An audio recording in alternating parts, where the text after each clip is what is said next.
노유진의 정치 카페. 벌써 11월 마지막 날입니다. 좀 전에 유시민 작가께서 한숨을 푹 쉬면서 내일이 벌써 12월이네 하셨는데요. 한편 기쁘기도 해요. 또 한 해가 지났구나.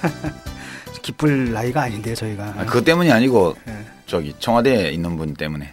예. 네. 그거 생각하면 그 생각만 하면 세월 가는 게 좋아? 그 군대 있을 때랑 똑같잖아요. 국방부 시계는 돌아간다 이러면서 견디던 시절이 생각나는데 2015년 익숙해질만 하니까 어느새 마지막 한 달을 남겨놓고 있네요. 갑자기 추워진 날씨에 빠른 세월을 실감하는데요. 12월 15일부터는 20대 총선 예비 후보 등록이 시작되죠. 이제 4개월 앞으로 다가온 선거, 출마를 준비하는 사람들을 위한 선관위의 설명회, 안내 현수막도 여기저기 보이고요. 이제 바야흐로 정치의 계절이 다시 시작되는 게 아닌가 하는 느낌입니다. 그런데도 정치권은 여전히 느긋해 보여요. 여당과 야당, 선거구조차 지금 합의하지 못한 채 싸우고 있죠. 또 거대 정당들의 그 집안 싸움 역시 치열합니다. 민생을 저버리고 치열한 싸움만 벌이고 있는 이 거대 정당들의 행태가 민심과는 다소 거리가 있어 보입니다. 오늘도 노회찬, 유시민 선생님 나오셨습니다. 안녕하세요. 네, 안녕하세요. 난 벌써 한마디 했어. 고세를 못 참고 또 튀어나오시더라고요. 네, 집안 싸움은 집안 싸움대로 하더라도 그 게임 규칙은 좀 정해놓고 해야 하는 거 아닙니까? 이거 좀 시한 다 넘겨져 지금. 예. 아직은 안 넘어갔지만. 사실상 넘어간 거죠. 정상적으로 보면. 예. 오늘 정의당에서요, 연동형 비례대표제 도입을 촉구하면서 국회 본청 로텐더홀에서 의원단 단식 농성에 돌입했습니다. 지금 상황 좀 아시나요? 오늘부터 들어갔나요? 사실은 이게 자기들끼리 이제 정해진 시한을 어기면서 계속 연장전을 갖다가 거듭하고 있는데 12월 15일까지 이제 정개특위 시한을 연장을 해놨기 때문에 날짜가 얼마 안 남았습니다. 2주 정도밖에 안 남았기 때문에 오늘 정의당에서 의원단 릴레이 단식 농성 시작을 했습니다. 예, 야권에서는 또 아직도 내용이 깊어가고 있고요. 그러는 가운데 리얼미터 여론조사에서 정의당 지지율이 창당 이후 최고치를 지금 기록을 했다는 소식입니다. 리얼미터 조사로는 최고치더라고요. 그렇죠. 7% 넘은 적이 한 번도 없었는데 지난주 조사에서 자체 조사 기록갱신. 예, 그보다 더 나온 또 조사들도 있습니다. 두 자릿수 지지율이 나오는 조사들도 있고요. 예, 하여튼 추이를 보게 되면 좀 탄탄하게 성장하고 있는 것만 계속 사실인 것 갱신해갈 같습니다. 겁니다. 예. 탄탄하다고 말하기는 좀 민망스럽고 야금야금. 그렇죠. 예, 정말 밀리미터 요즘 비 오는 것 같아요. 예, 그게 밀리미터 단위로 수위가 올라가는 거. 그게 탄탄한 거예요. 그러니까 정확하게 얘기하면 이게 지금 우량주가 저평가 받아봤기 때문에 정상 평가 받는 그날까지. 이제 초과 평가 받는 그날을 우리가 바라는 건 아니고. 그건 너무 과도한 거예요. 정상 평가 받는 그날까지 계속 갱신되지 않을까. 예. 그런데 아까 국회에서 지금 선거구제 합의도 안 하고 있는데 정개특위 위원장 이병석 의원이 이병석 절충안이라고 해. 절반짜리 연동형 비례대표 내놨을 때 우리가 지난번에 다루면서 엿장수냐고 그랬었는데 이게 이렇게 자꾸 정의당 지지율이 올라가기 때문에 새누리당에서 거부한 거 아닌가? 그런 면도 있겠죠. 그런 면도 분명히 있을 것 같기도 하고요. 지금 올라가면 안 되는데. 우리는 잃어버린 우리 지지율 찾는 것이지 무슨 남의 지지율 달라는 게 아니죠, 사실. 그렇지. 아니 그러니까 이렇게 올라가니까 반 해줄게 그랬잖아 지난번에. 반은 이제 정당 득표율만큼 의석을 반은 해줄게. 그랬는데 반조차도 해주면 안 된다고 지금 새누리당 최고위원회에서. 그래서 며칠 뒤에는 농어촌 이번에 이제 지역구 없어지게 될 처지에 놓인 의원들이 모여가지고 성명 발표한 게 반 말고 40% 해줄게 이렇게. 그런 것도 있었어요. 하여튼 뭐 하는 건지 모르겠습니다. 예, 이 얘기를 포함해가지고 이번에도 또 많은 다채로운 얘기들 준비해봤습니다. 그럼 잠시 전하는 말씀 듣고요. 타임라인 100분 토크 1시간씩 함께하도록 하겠습니다. 본격 직장인 드라마 공생 대리운전 편. 불금에 야근하느라 수고했어. 그냥 가기 아쉬운데 가볍게 한잔하시죠. 아니 나 차 가져왔는데. 비건은 안전하게 착한 콜 대리운전으로 하시면 되니까요. 그래. 부를 때마다 500원이 기부되는 착한 콜이 있었지. 열심히 일하고 한잔하면서 안전한 귀가의 기부까지 하니 이런 게 공생이지 뭐겠어. 딴지가 기부 내역을 검증한 착한 콜 1800-9998. 대리운전도 믿고 맡기세요. 꽃배달은 1800-9222. 퀵서비스는 1800-9668로 착한 콜 하실 수 있습니다. 안녕하세요. 충남 금산에서 아버지와 함께 인삼농사를 지어 홍삼을 만들고 있는 젊은 농부 이성규입니다. 사람들은 쉽게 양심하지만 양심은 말로 하는 것이 아닙니다. 품질로 증명하는 것입니다. 양심은 고지식의 대명사 아버지가, 품질은 항상 발전을 추구하는 아들이 각각 책임지는 환상적인 조화, 거기다 직거래가 가능한 합리적인 가격까지. 믿을 수 있는 홍삼 제품을 찾고 계신가요? 노력한 만큼 내어주는 자연의 마음을 알기에 참 착한 홍삼. 지금 검색창에 정성농장 홍삼을 검색하세요.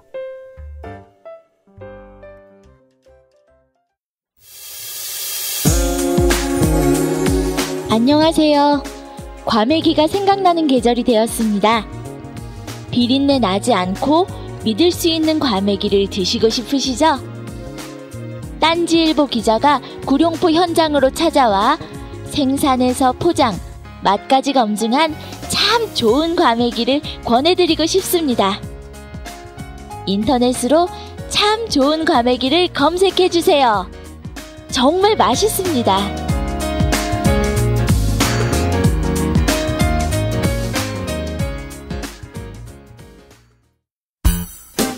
유시민의 타임라인. 예, 오늘 타임라인 2015년 11월 30일 오후 1시 10분에 지금 녹음 시작합니다. 오늘도 시간을 말씀드린 이유는 시시각각 지금 상황들이 벌어지고 있어서 청취자 여러분들께서 이거 언제 녹음된 건지 아셔야 왜 엉뚱한 네. 소리 하지? 그러잖아요. 우리 지금 게시판에 말이죠. 아니 우리 청취자들이 참 성질이 급하죠. 아니 녹음도 하기 전에 파일 언제 올라오냐고. 녹음을 해야 올릴 거 아니야. 아 그랬대요? 예. 아침부터 밥 짓기 전에 밥 몇 시에 먹냐고 물을 수 있어요. 아 우리 아들은 자기 전에 물어봐요. 엄마 내일 아침은 뭐 먹어요 이렇게. 아니 밥을 해야지 밥상을 내가죠. 지금 밥도 안 했는데 아마도 이제 그것 때문인 것 같습니다. 지난 토요일 일요일에 있었던 사건 여기에 대한 이제 견해 이거 분명히 다를 거다라고. 역시 우리 청취자들 눈치가 빠르시거든요. 아니 이번에는 그럴 수밖에 없는 게 네. 김영삼 대통령 국가장 때문에 여야 정치권이 조문 분위기에 있어가지고 뭘 안 했어요 별로. 네. 그러다가 일요일 어제 이제 안철수 의원이 뭘 했죠. 그리고 그 후속 반응들이 나오고 있어서 오늘 타임라인은 그 문제를 다룰 수밖에 없어요. 우리가 안철수 의원 얘기를 타임라인에서 자주 다루게 되는데요. 이게 일부러 그러는 게 아니고 이분이 꼭 일요일 날 뭘 하세요. 아까 그 얘기도 했습니다. 그래서 왜 일요일 날 하실까? 우리 거 듣는 게 아닌가라는. 아 이게 꼭 정치 카페에서 월요일 점심 때부터 이 논평을 하니까 우리 정치 카페를 의식해서 혹시 일요일 날 하시는 건가? 어쨌든 사실 뭐 우리가 지금 남의 당 걱정해 줄 처지가 아닌데요. 사실 이런 목소리가 그 새정년 너에서 강하게 나와야 되는데 그런 목소리도 좀 안 나오더라고요. 참. 네.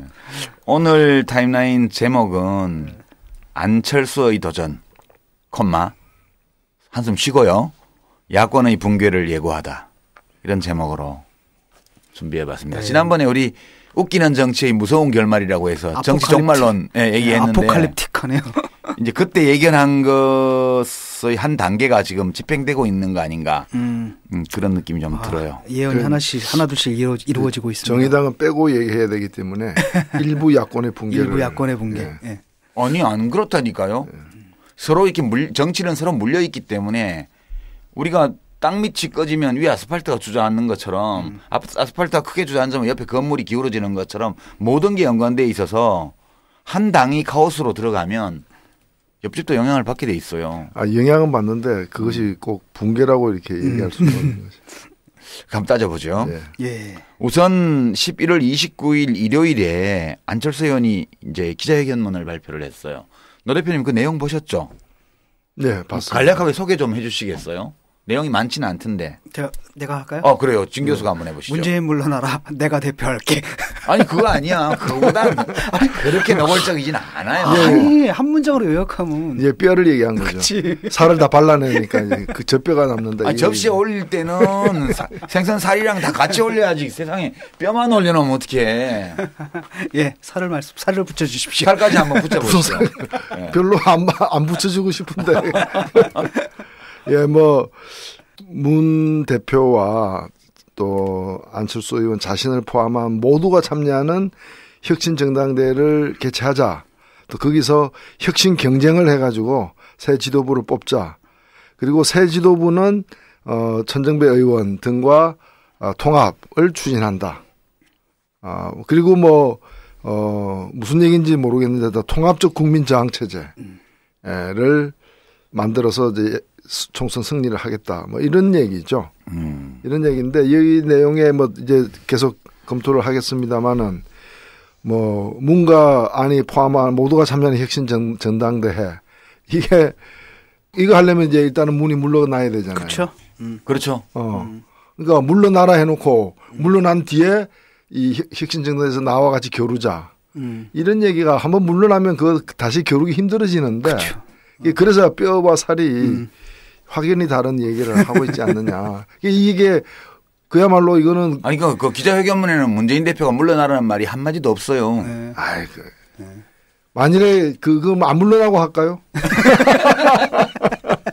그게 말이 안 되는 얘기지.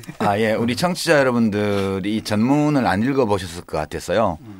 이제 우리 정치 카페는 공정성을 생명으로 합니다. 항상 깔 때도 정확하게 까임 대상의 주장을 우리가 소개하고 그러고 하잖아요. 그죠? 네. 그래서 이제 안철수 의원의 기자회견문의 중에서 먹을 수 없는 부분은 쳐내고 이제 또 양념 이렇게 모양 좋게 얹은 걸 걷어내고 이제 먹을 수 있는 핵심만 챙겨볼게요. 제목은 우선 비상한 각오와 담대한 결단으로 다시 시작할 때입니다. 라는 멋진 제목이에요. 진짜 야권이 이런 각오가 필요하지 않나요? 노 대표님 어떠세요? 제목은 마음에 들죠? 근데 우리는 제목만 보지는 않습니다. 저는 일단 제목을 중시하는데 제목은 좋더라고요. 여기는 이제 늘 보면 안철수 의원의 기자회견문은 이런 구조를 갖고 있어요. 진단, 처방, 호소. 이렇게 이 구조를 갖고 있어요. 이게 바이러스 만들 때도 되게 이 방식으로 만들지 않나 싶은데 일단 진단하고 처방하고 백신을 만드는 거죠. 백신 만들 때 착각했습니다. 죄송합니다. 바이러스 만들 때 그렇게 이해해서 백신을 만드는 거. 바이러스 백신을 만들 때도 이렇게 뭐가 문제인지 진단을 하고 이제 처방을 하고 그리고 이제 이거를 어떻게 사용할지에 대해서 매뉴얼을 주잖아요. 딱 그 구조를 항상 가지고 있는데 진단을 볼게요. 이제 다녀보니 야권 지지자들이 야당은 정권교체 포기한 것 같다. 국회의원이 직업된 것 같다. 배가 불러서 목표가 없어졌다. 이런 식으로 해서 전통적 지지자들이 등을 돌렸다는 게 진단이에요. 이 진단 어떠세요, 노 대표님?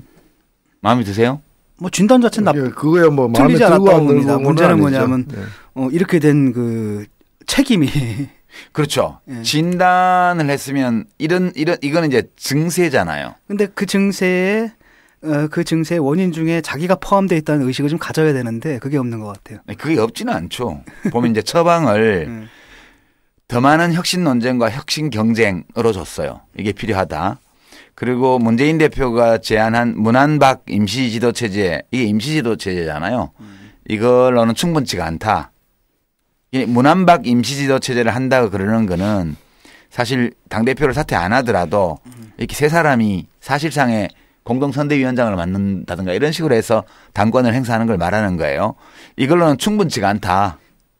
그 당의 화합과 그다음에 당 밖 세력과의 통합이 이루어질지 불확실하다.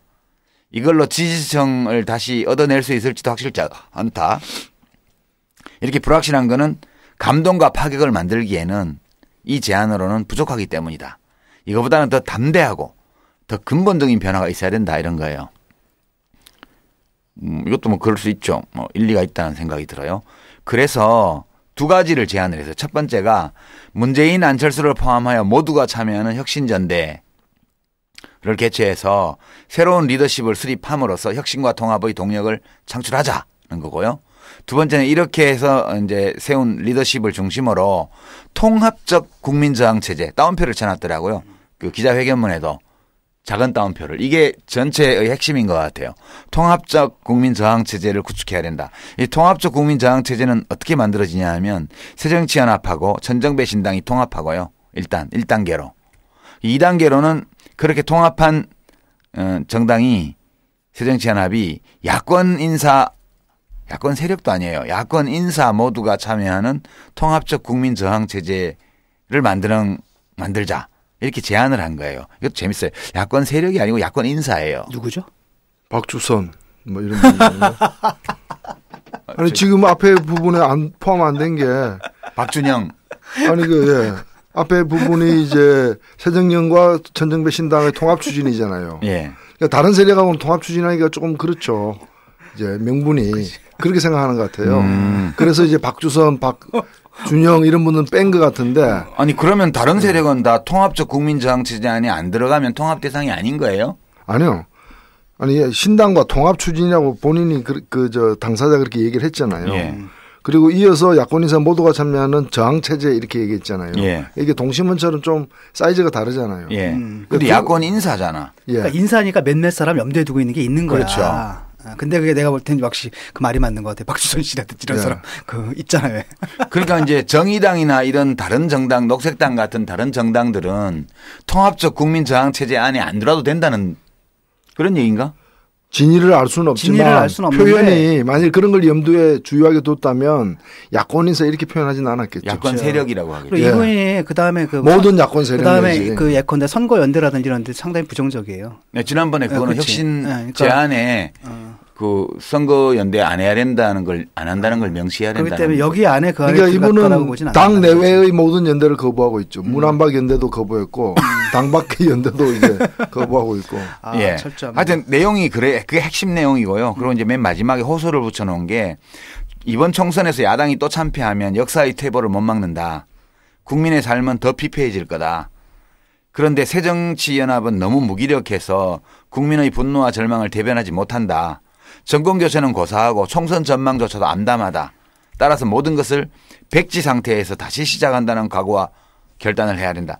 이게 뒤에 이제 호소 부분이에요. 그러니까 제가 지금 제목, 진단, 처방, 호소 이 네 가지로 충실히 소개했습니다. 기자회견문은 그렇게 길지 않은데요. 회견문을 읽어드리는 것보다 더 확실하게 우리가 해석까지 해서 지금 소개를 해드렸어요. 어떠세요? 이거 들어보니까 안심이 돼요? 진 교수 어때요? 한숨이 나오죠. 한숨. 무슨 이 기자회견문을 보고 있으니까 바로바로 의문들이 좀 떠오르지 않나요? 뭐 여러 가지 의문들이 떠오르죠. 대표적인 게 제일 먼저 떠오르는 게 어떤 거예요? 일단은 문재인이 이게 받을 수 있는 안이 아니잖아. 왜 받을 수 없어요? 받을 수도 있지. 사퇴하면 되지. 그러니까. 근데 문제는 뭐냐면은 그래 경우의 수로 사퇴를 한다라고 하면은 문재인이 사퇴하게 당내가 그럼 안정이 될까 이거라는 거죠. 아니 그 전에 문재인 대표가 이거 거부하게 되면 그러면 안철수 의원은 어떻게 하죠? 통상 정치인들이 이렇게 선언을 해가지고 이게 상대방이 수용 안 하면 어떻게 되나요? 어떻게 하나요? 에이 뭐 그냥 없던 일로 하지 이렇게 되나요? 당을 나가지 않나요? 자기가 명분을 걸었으면은? 뭐 형식적으로 보면 이걸 이유로 탈당을 하거나 형식적으로 보면 형식 논리상은 탈당을 하거나 아니면은 뭐 또 다시 수정 제안을 하거나. 근데 이 수정 제안하기는 이미 늦었고 왜냐하면 지금 시간도 촉박하고 그 수없이 이런 얘기가 됐는데 거기다 또 이렇게 되면은 이게 사실 피로감이 엄청나거든요. 사실은 지켜보는 사람도. 그렇죠. 네. 국민들이 볼 때는 그냥 뭐 놀고 있는 일이 되겠죠. 놀고 있는 거죠. 예, 한마디로. 벌써 11일 동안 놀고 지금 이 답을 한 거잖아요.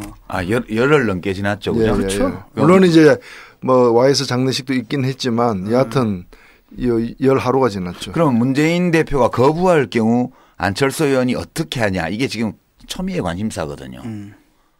노 대표님 보시기에는 어떻게 할 것 같아요, 안철수 의원이? 할 수 있는 거는 그거죠. 뭐 이론적으로 따져보면 정계 은퇴, 탈당, 그죠? 탈당하고 신당 창당. 그 다음에 근데 또 새로운 제안. 또 그 당에 남아가지고 계속 이럴 수 있어요. 자기 뜻이 관철될 때까지. 또 다른 제안을 당에 남아서 하는 거. 그게 세 개 중에 한 개잖아요.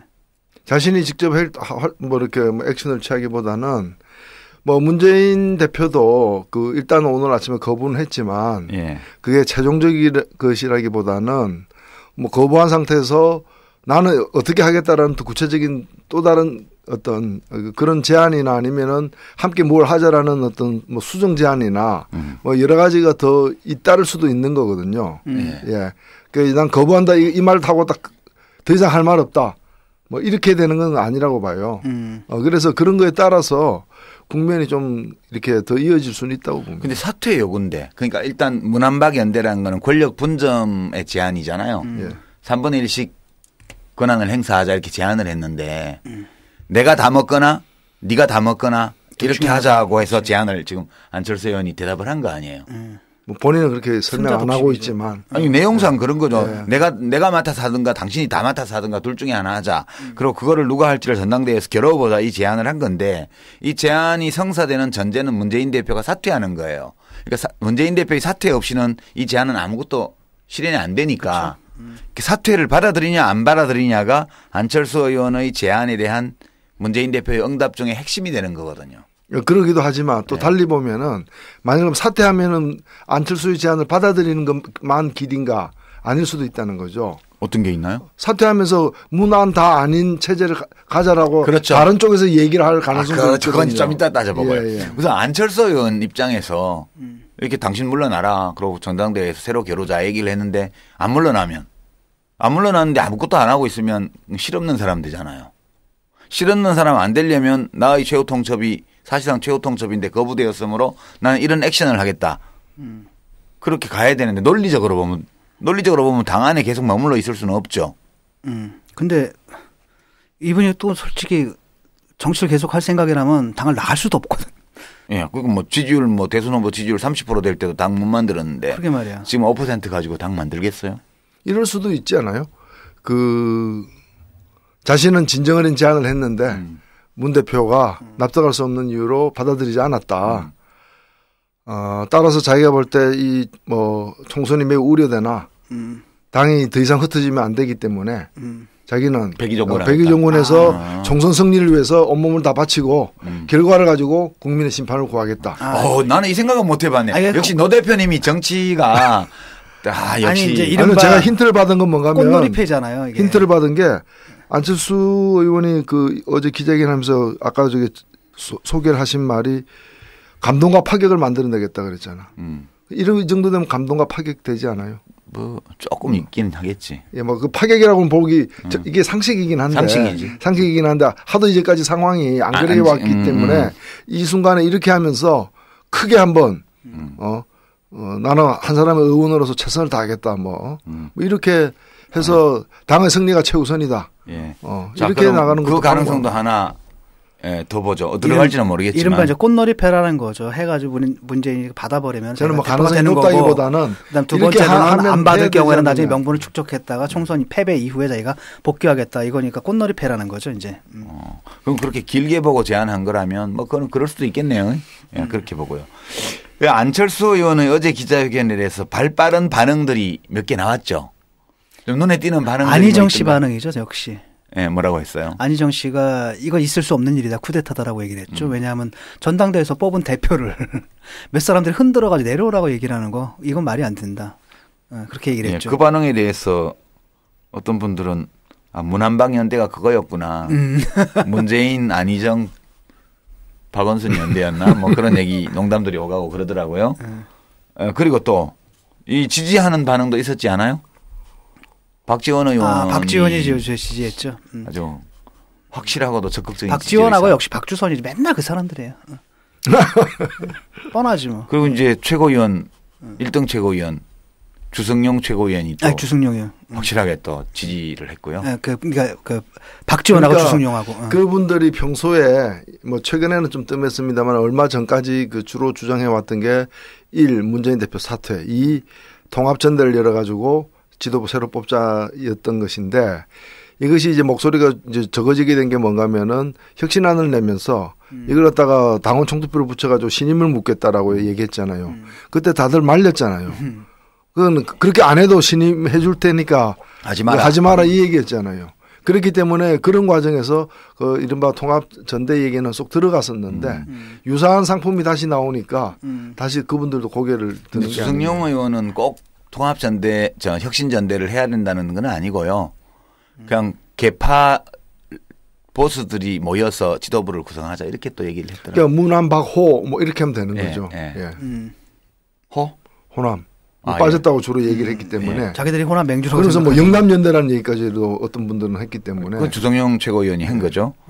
그러니까 이제 호남 쪽에 박지원 씨나 의원이나 주성용 의원도 이제 여기 지도부에 포함해서 문안박주 이 정도 하면 오케이 한다는 뜻이네.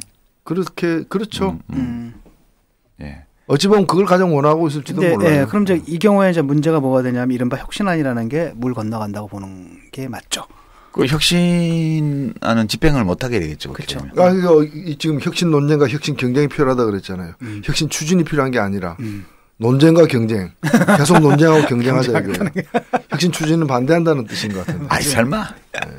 아니 그럼 지금 이렇게 가면 지금 이제 통합전대 이 혁신 전당대회라고 얘기하지만 이걸 할지도 의문이지만 하게 되는 순간 어떻게 됩니까? 여기서 이기기 위해서는 온갖 기득권과의 어떤 그렇죠. 갈라먹기, 나눠먹기, 그렇죠.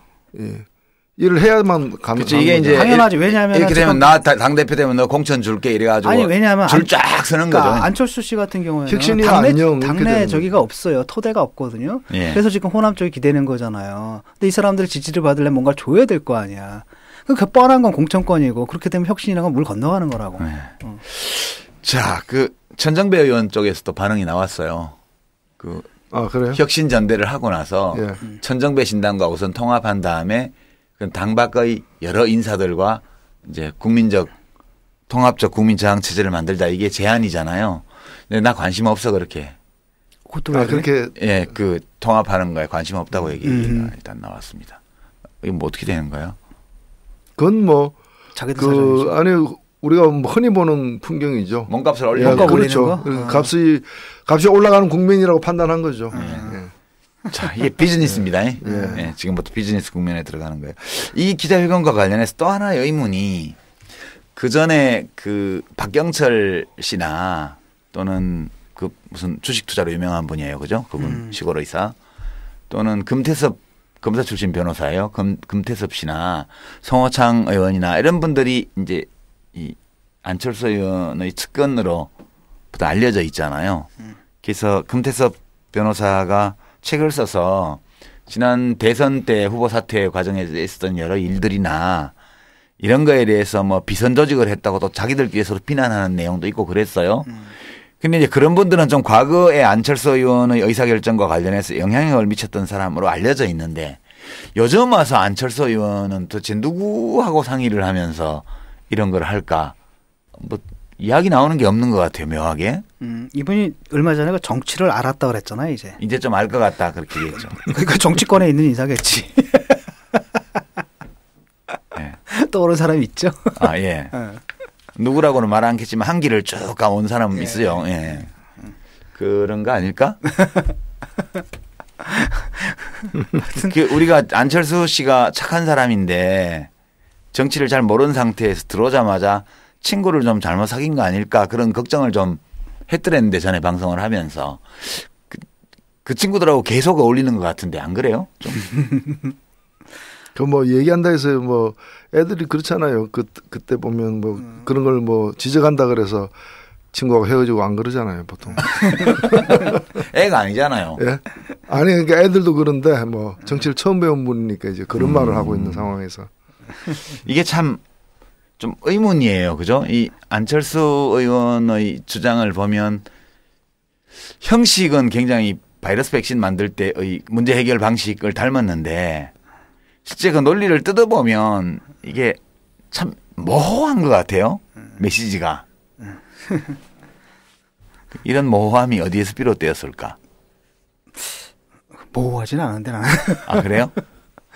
어때요? 상당히 분명하다. 나는 거 딱 읽어보니까 알겠던데 뭐.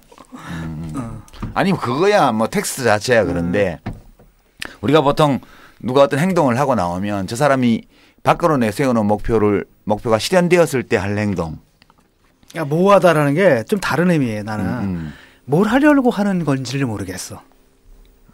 아, 변화와 혁신을 하려고 한대잖아. 그러니까 예를 들어가지고 자기가 수를 뒀잖아요. 그럼 가능한 경우의 수들이 있잖아. 그럼 그 하나하나를 논리적으로 따져보면 말이죠. 길이 나와야 되잖아요. 근데 길이 없거든. 그러니까 난 그게 궁금하다는 거야. 그러니까 뭔가 생각하는 게 있을 텐데 그걸 얘기를 안 한 거라고 봐야죠. 근데 그 얘기 안 한 거는 너무나 분명하게 드러나기 때문에 굳이 할 필요가 없었다. 할 필요 없는. 제가 보기에는 지금 총선 전망도 확실치 않은 불확실한 상황에서 자신은 또 바로 직전 대표로서 책임지고 물러난 사람인 상황인데 이 선거를 앞두고 지금 사실 당권 경쟁이잖아요. 예. 다른 경쟁이 아니잖아요. 공천권 경쟁. 공천권 경쟁이죠. 여기에 그렇게 몰두해야 될 이유가 있는지 그것도 좀 의문스러워요. 여기서 설사 공천권을 몇 더 건진다고 해서 이제 그거 자체가 최종 목표라면 모르겠는데 예를 들면 대선에서 정권 교체를 이루고 또 그 주역이 되고 싶어 한다면은 이런 어떤 싸움에 매몰되는 또 이 싸움을 자꾸 만들어내는 것 자체가 이게 합당한 일인가라는 거죠. 납득이 안 간다는 거죠. 예를 들어 오히려 안희정 씨 같은 경우에는 딱 그게 치고 나오니까 벌써 이렇게 딱 달라지잖아요. 왜냐하면 급이 달라진 게 아까도 그런 얘기 했죠. 사람들이 벌써 문안박 연대에서가 아니 그 안이 아니라 다른 안인가 보다 이런 얘기가 나온단 말이죠. 이런 것들이 쉽게 말하면 대중들의 열망이 있다는 거예요. 당내 지금 분란이 있는데 뭔가 좀 확립해서 리더십과 팔로우십을 제대로 세워달라는 게 대중들의 열렬한 욕망이고 예를 들어서 자기가 권력 투쟁을 한다 하더라도 그 욕망을 배반하는 게 아니라 대중들의 열망에 응답하는 방식으로 자기를 주장을 해야 되는데 그게 아니잖아 지금. 그러니까 제가 보기에는 지금 하고 있는 일이 딱 그 지난 대선의 연장선이에요. 그러니까 맞아요. 단일화 가지고 그렇게 오랫동안 실경을 벌였고 또 손을 턴 뒤에도 흔쾌하게 도와주지 못하고 마치 뭐 당한 피해자처럼 이렇게 쭉 얘기를 하면서 이 실망을 끼쳐왔는데 이제 또 새로운 국민이니까 또 상투 잡는 싸움에 매몰을 하는 그런 상황이 이어지고 있잖아요. 안철수 의원이 한참 잘 나갈 때는 지지율이 막 거의 50%에 육박했던 적도 있었죠 한때. 지금은 5%예요. 10분의 1 토막이 났잖아요.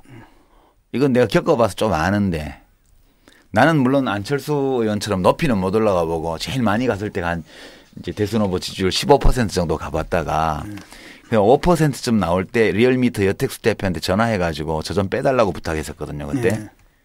왜냐하면 존재감도 없는 미미한 사람을 묻으러 이렇게 자꾸 넣냐 난 출마도 안 할 건데 근데 지금 인기라는 게 아침 안개 같아서 진짜 뭐가 이렇게 시간이 흐르면서 안개가 만들어졌다가 저 혼자 사라지기도 하고 그러는 건데 이제 안철수 의원은 원래 인기라는 게 그런 면이 좀 있다는 거 이런 걸 생각을 하고 좀 잘 현명하게 대처했으면 좋겠는데 지금 좀 약간 패닉 상태 아닌가 그런 생각 좀 들어요. 이게 상황이 잘 안 믿겨질 것 같아요. 본인으로서는. 차근차근 가야 되잖아요. 그러니까 예를 들어가지고 자기 당내 기반이 없고 그러면은 거기서 차근차근 당에 착근을 해서 다시 당권에 도전하고 싶으면은 정상적인 절차를 밟아가지고 당권에 이제 도전을 해야 되는데 이건 보면은 지금 흔들어가지고 뭐 거의 뭐 이렇게. 하여튼 그게 좋은 것 같아요. 아까 노 대표님 말씀하신 것처럼 내가 안철수 의원이라면 원래 무슨 생각을 했는지 모르겠지만 문재인 대표가 오케이 그러면 뭐 나 사퇴할게요. 뭐 나야 뭐 또 출마하든 안 하든 일단 사퇴할게요 해서 전당대회가 열린다면 모를까. 그렇지 않다면 진짜 내가 진심으로 제안을 한 건데 아무리 좋은 제안도 서로 손바닥이 마주치지 않으면 소리 안 나는 거 아니냐. 아쉽지만 나는 그럼 백의종군하고 총선 끝난 후에 뭐 당의 승리를 위해서 최선을 다하고 총선 끝난 후에 다시 평가받을 기회를 가지겠다. 이렇게 하는 게 그나마 현재 조건에서는 그렇죠. 아니 본인이 감동과 파격을 말씀하셨는데 사실은 감동과 파격을 상대에게 요구할 게 아니라 자기가 하면 되잖아. 이 파격이라는 것이야말로 자기가 할 때 제일 하기 쉬운 거 아니겠어요? 안녕하세요. 정치카페 애청자 여러분. 저희는 네이버 카페 두 바보의 재무설계 이야기를 운영하고 있는 방가 이가입니다. 재무설계라고 하면 돈이 많은 분들만 받는 서비스라고 생각하시나요? 그렇지 않습니다. 사람마다 꿈의 크기가 각기 다른 만큼 그에 꼭 맞는 계획을 세우는 것이 재무설계입니다. 여러분은 어떤 꿈을 가지고 계신가요? 현실에 치여서 실행을 미루고 계시진 않나요? 꿈에 한 발짝 더 다가가실 수 있도록 당신만의 재무 맞춤옷을 디자인해드리겠습니다. 우직하고 정직하게 일하는 친구 두바보를 네이버에서 검색해주세요.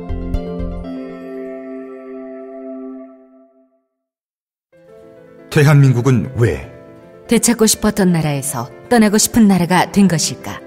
대한민국은 왜 해일조선이란 말이 유행하는 나라가 된 걸까?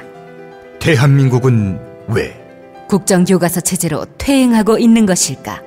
한국 현대사의 진실과 화해를 위해 노력해온 비판적 사회학자 김동춘 교수의 새 저서 대한민국은 왜에서 그 답을 찾아보십시오.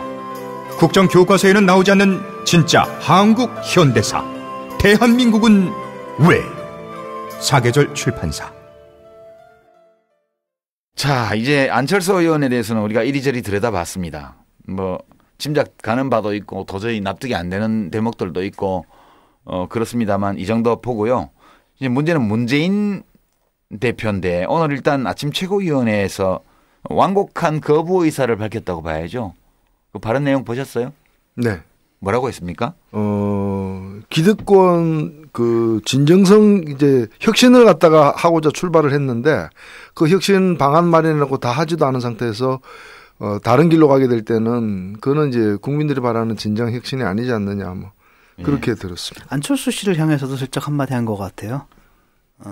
혁신 하자고 할 때는 안 하고 혁신위원장까지 자리 제안했잖아요. 안 받고 나가가지고. 그리고 안철수 혁신하자고 하는 거 진정성이 좀 의심스럽다. 안철수 의원의 제안이 그 결국에는 말은 그렇게 안 됐지만 결국에는 이번에 어렵게 통과된 혁신안을 폐기하는 결과가 거죠. 될 수밖에 없기 때문에 그건 혁신의 길이 아니다 이렇게 보는 것 같아요. 근데 오늘 그렇게 말을 했어요. 이제 그런 말씀한 끝에 현재 새정치연합이 겪는 진통은 승리하는 길을 찾는 보람 있는 과정이 되기를 바란다. 그렇게 얘기를 했고요. 절망하는 국민들에게 희망을 드리기 위해서는 내년 총선에서 반드시 승리해야 하는데 그 승리하는 방안을 놓고 의견이 분분하다. 폭넓게 깊게 고민하겠다. 이렇게 얘기를 했어요. 이건 이제 안철수 의원의 제안을 고민하는 가운데에서 나온 하나의 방안. 이렇게 일단 규정을 한 걸로 보여요. 그리고 이거에 대해서 난 싫다 이렇게 한 건 아니고 분분한 의견 중에 하나가 이렇게 나와 있는데 폭넓게 보고 깊게 고민하겠다라고 얘기를 했으니까 완전 거절한 건 아닌 것 같아요. 아직까지. 아직 문재인 대표가 사퇴할 가능성은 남아 있는 것 같아요. 그러니까 이제 사퇴하더라도 아까 그 안철수 로드맵에 따른 사퇴가 아닌 사퇴는 있을 수 있죠.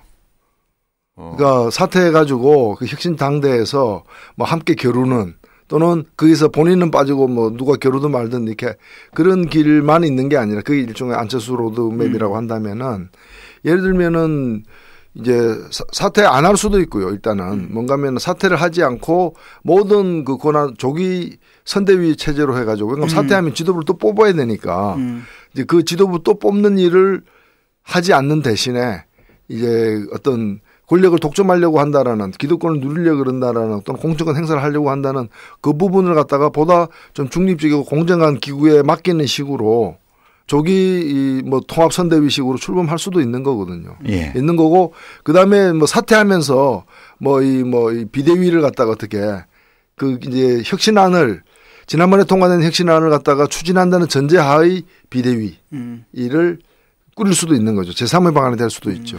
근데 저는 이제 문재인 대표가 사퇴할 가능성이 여전히 열려 있다고 보는 이유가 지금 안철수 의원이나 비주류의 주장의 핵심은 다 총선 승리를 얘기를 하잖아요. 이제 문재인 대표가 지금 당 대표고 당 중앙선대위원장을 할 거 아니에요.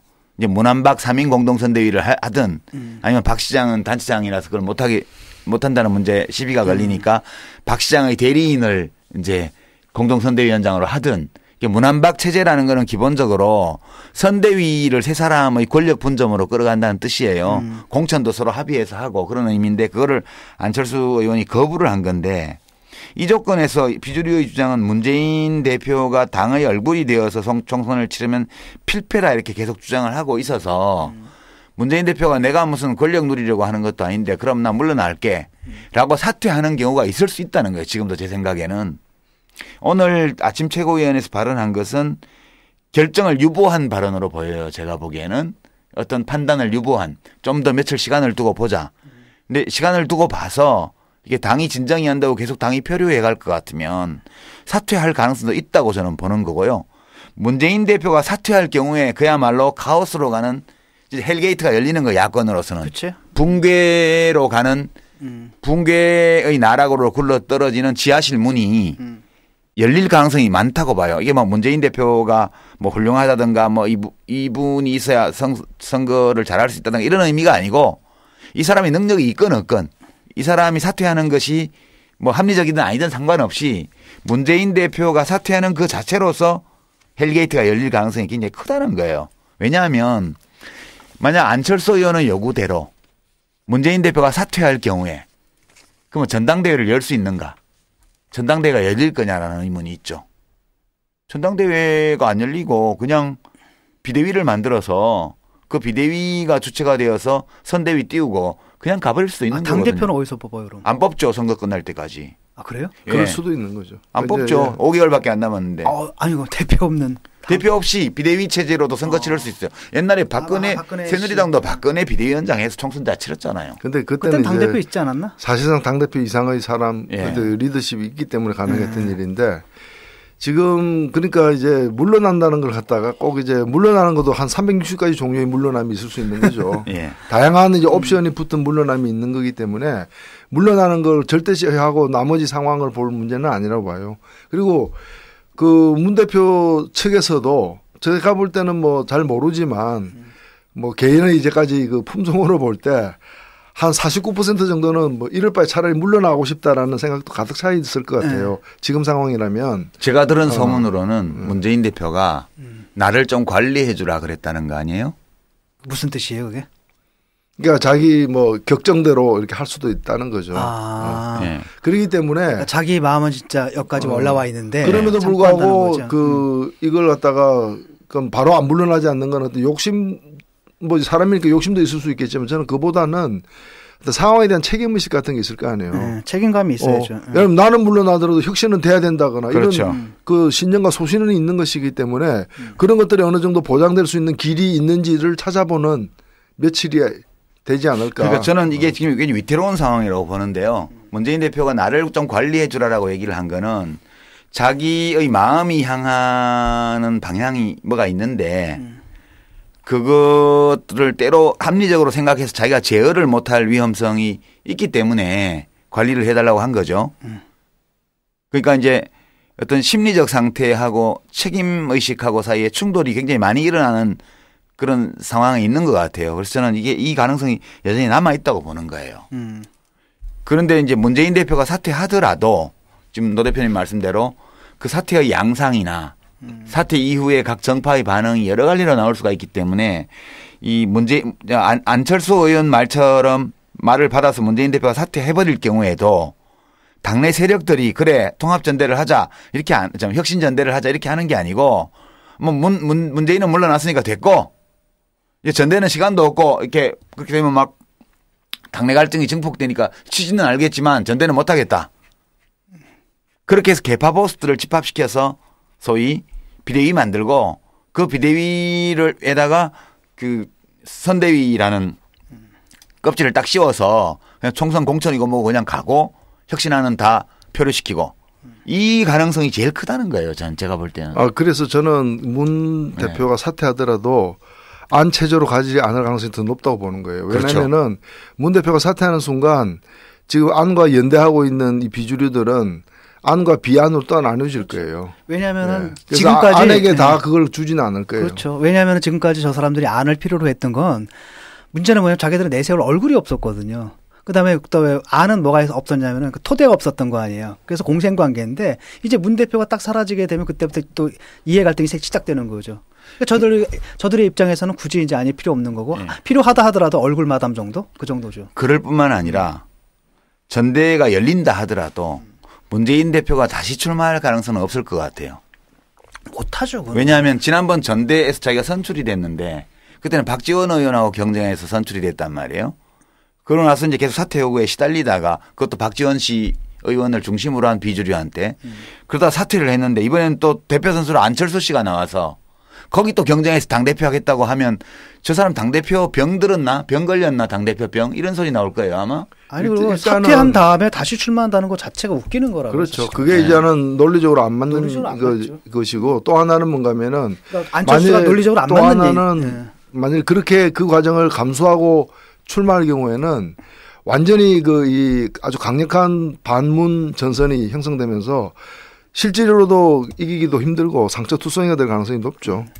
지난번에 당원이면 누구나 출마할 수 있다는 오픈 프라이머리 법안을 78명이 서명을 했잖아요. 130여 명 중에 새정치연합 의원들이 그게 하위 20%를 자르고 그 안심번호 국민 경선을 한다는 그 혁신안 조항을 무력화시키는 거잖아요.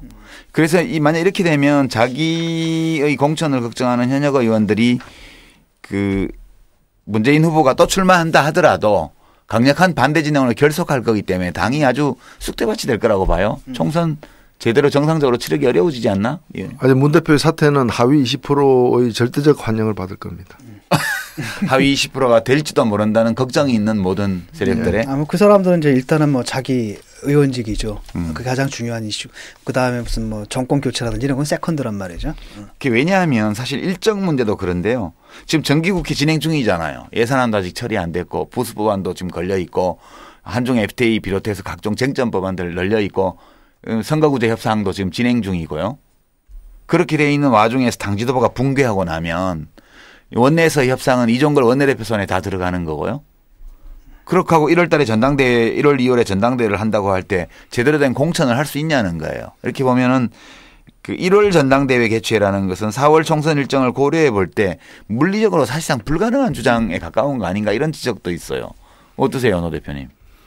불가능에 가깝죠. 네. 그 실제로 그 전대 룰을 정하거나 뭐 이렇게 하는 과정에서 혁신 경쟁이 아니라 구태 경쟁, 기득권 경쟁이 될 수밖에 없고요.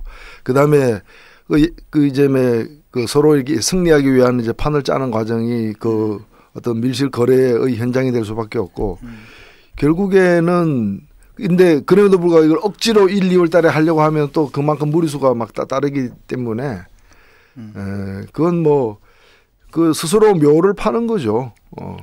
거대한 공동묘지를 하나 만드는 거죠. 지금 새정치연합 우리가 지난번 방송에서 한번 다뤘는데 새정치연합 당 지도부가 붕괴하게 되면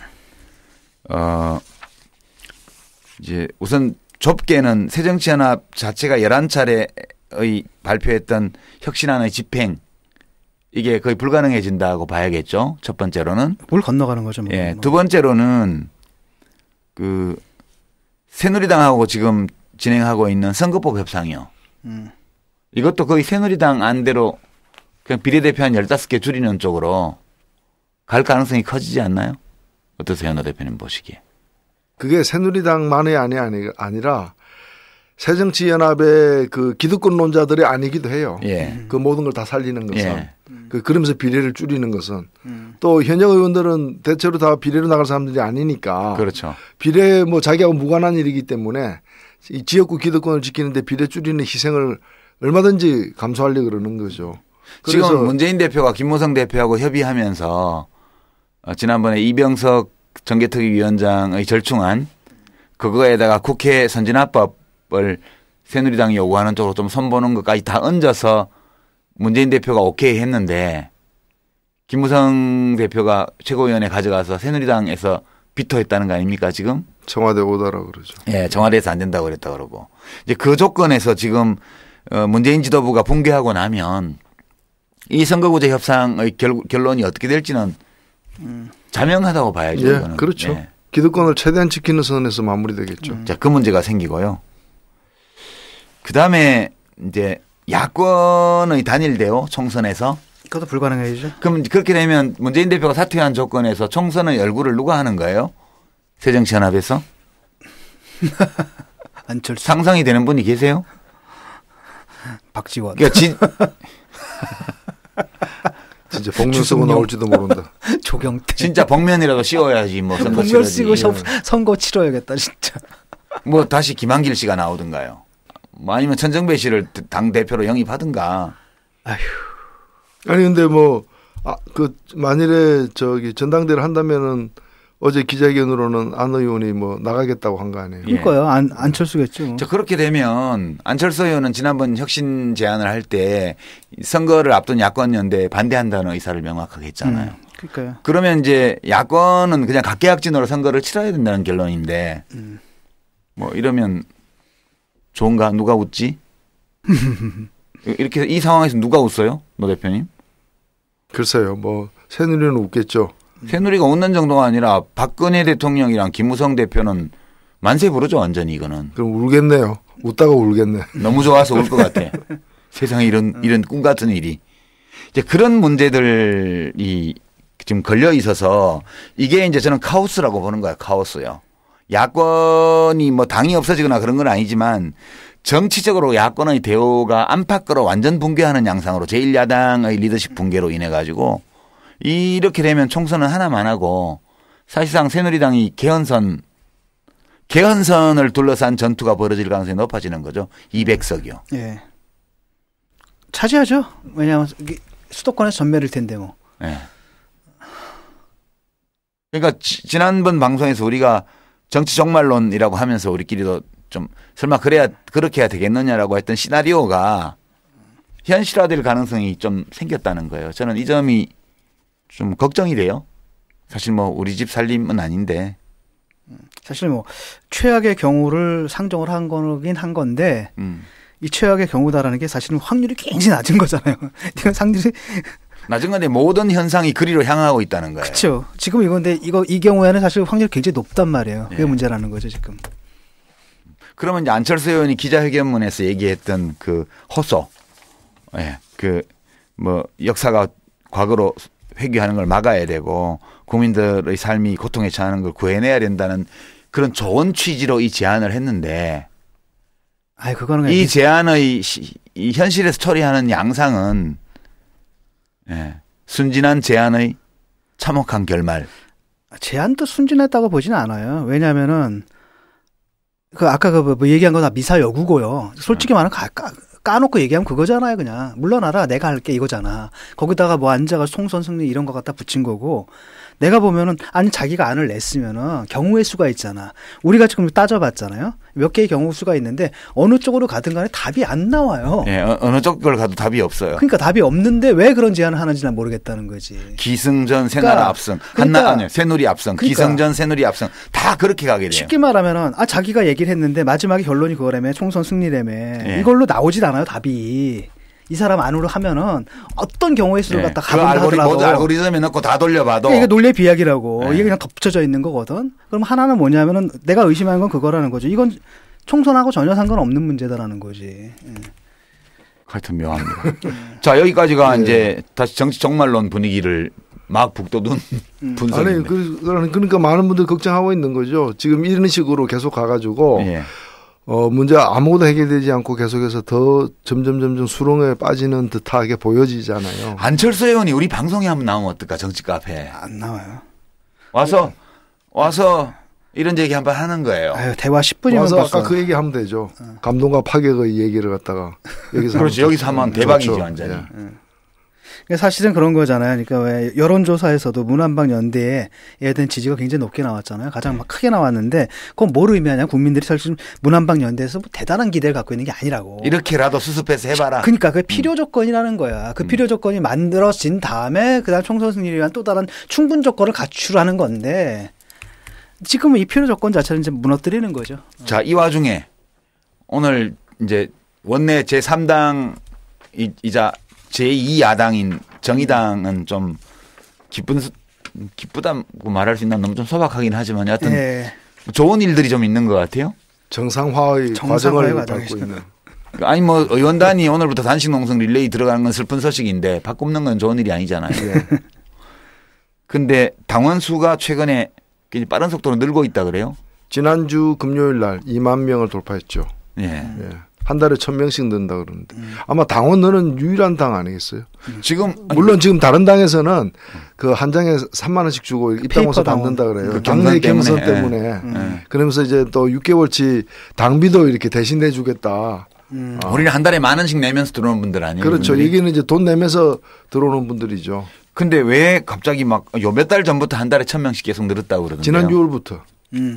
전당대회 후부터 전 의원 시기부터. 그 전후부터 그러니까 사실은 작년까지만 하더라도 이 정의당은 자신의 이름으로 어떤 긍정적 뉴스가 만들어지기보다는 이러저러한 사태와 연관된 연루된 어떤 뭔가 사건에 연루돼 가지고 그렇죠. 통진당 연루죠 주로 뭐 과거의 추억 내지 뭐 이런 걸로 해가지고 이렇게 안 좋은 뉴스에 그것도 이제 주인공도 아닌 옆의 자리에 많이 등장했는데 이제 좀 시간이 지나면서 정의당이 있다라는 것이 이제 보이기 시작했고 미미하나마 그리고 정의당이 하고 있는 어떤 여러 가지 활동들 이런 것들이 좀 대비가 되면서 그래도 마음을 줄 땐 여기밖에 없지 않느냐.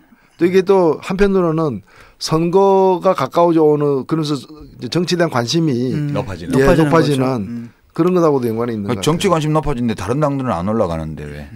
정치에 제대로 관심 가지게 되면은 그 분명히 그 가려서 보이게 되는 거죠. 오늘 오전에 발표를 한 리얼미터 여론조사를 보니까요. 우선 대통령 국정수행 지지도가 47.1%예요. 놀랍죠, 그죠? 너무 높은 거 아니에요? 여기가 좀 높게 나오더라고요. 그러니까 지금 양쪽이 다 높아졌어요. 부정적으로 평가하는 건 48.7%. 그것도 좀 올랐다 그래요. 예. 그런데 이렇게 엉터리로 하는데 독재를 하는데도 불구하고 거의 절반이 잘한다는 거 아니에요. 그러니까 우리나라가 파시즘으로 갈 수 있는 대중적 토대가 일정 부분 있다고 저는 생각해요. 이런 거 보면서. 어느 사회나 있지만 좀 많죠. 좀 많죠, 우리가. 그러니까 아무리 못해도 거의 절반에 육박하는 표는 받는다는 거죠, 새누리당은. 지금 경제가 이 개판인데. 올해 1인당 GDP 달러 표시로 줄어든다는 거 줄어들죠. 뉴스 보셨어요? 네. 올해? 한 1,000달러 이상 줄어든다는 거야, 작년보다. 이게 아마 그 IMF 이후 최초죠? 저 때도 있었어요. 언제요? 그 이명박 정부 3년차, 2년차. 그래요? 리먼 브라더스 위기 때 환율 관리 잘못해가지고 주로 환율이. 그때 환율 때문이었잖아요. 환율 때문에요. 환율 관리를 그때는 잘못해서 마이너스가 된 거고 이제 작년에 약 2%대의 그 성장을 한 걸로 지금 추정이 되는데 이렇게 내려오는 거는 우리 돈이 약세가 됐어요. 원화가 한국 경제가 잘 못 나간 거지. 그러면서 우리 돈값이 떨어져 가지고 달러 표시로 하면 마이너스 성장. 미국 환율 관리하고도 연관이 좀 있고요. 달러값 세지했으니까. 그리고 사실 올 초만 하더라도 올해 안으로 3만 달러 돌파한다 그랬거든요. 못해요. 지금 2006년도에 2만 달러 올라서 가지고요. 2008년부터 보수 정권 출범해서 지금 앞에 1년은 빼더라도 9년 동안 그 벽을 못 넘고 있죠. 그때 물려받을 때가 2만 5천 불 정도에서 물려받았거든요. 이명박 대통령이.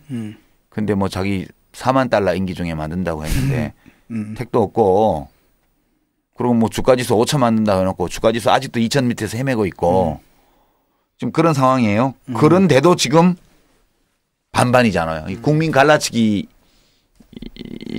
지금 통치가 어느 정도 성과를 거두고 있다는 뜻입니다. 정당 지지도는 보니까 역시 비슷해요. 새누리당이 42.7, 새정치연합이 26.3, 그리고 정의당이 참으로 7.4%로 7%를 넘어섰습니다. 이게 6월 달에 당대회를 했었나요? 7월 달에 했나요? 7월 달에 했죠. 7월 달 당대회 할 때 잠시 컨벤션 효과로 6%를 간신히 넘긴 기록이 한 번 있었는데요.